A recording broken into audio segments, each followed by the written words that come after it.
यह विषय गहरे आध्यात्मिक और वैज्ञानिक पहलुओं को छूता है। सांस और मन का गहरा संबंध होता है। जब मन अशांत होता है, सांसें तेज और अनियमित हो जाती हैं। जब मन शांत होता है, सांसें धीमी और गहरी हो जाती हैं। सांस और मन का संबंध योग विज्ञान और बौद्ध ध्यान में यह बताया गया है कि यदि आप अपनी सांसों को नियंत्रित कर लें, तो आप अपने मन को भी नियंत्रित कर सकते हैं। जब हम ध्यानपूर्वक सांस लेते हैं, तो हमारा मन वर्तमान क्षण में टिक जाता है, जिससे विचारों की भीड़ कम होती है और आत्मशक्ति बढ़ती है। सही श्वास तकनीक, right way of breathing in योग साइंस। 1. गहरी नाभि-श्वास, डायफ्रैग्मेटिक ब्रीदिंग। पेट से गहरी सांस लें, न कि केवल छाती से। 2. अनुलोम विलोम, ऑल्टरनेट नॉस्ट्रिल ब्रीदिंग। यह मस्तिष्क के दोनों गोलार्धों को संतुलित करता है। 3. ऊज्जाई प्राणायाम, ओशन ब्रीदिंग। यह ध्यान को गहरा करता है और मन को स्थिर करता है।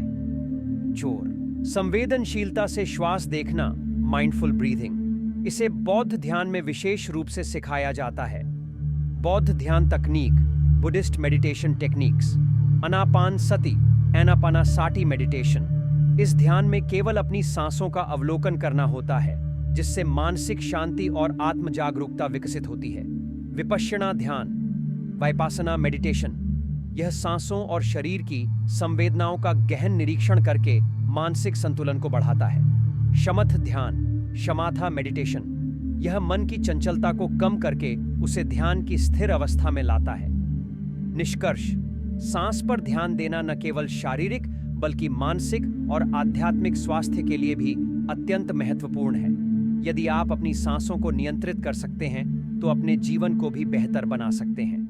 योग और बौद्ध ध्यान में बताए गए ये उपाय मानसिक शांति, आत्मबल और जागरूकता को बढ़ाने में अत्यंत प्रभावी हैं। अगर आप इस विषय पर अधिक गहराई से जानना चाहते हैं, तो अपने ध्यान अभ्यास को नियमित करें और इन प्राचीन तकनीकों को अपनाएं।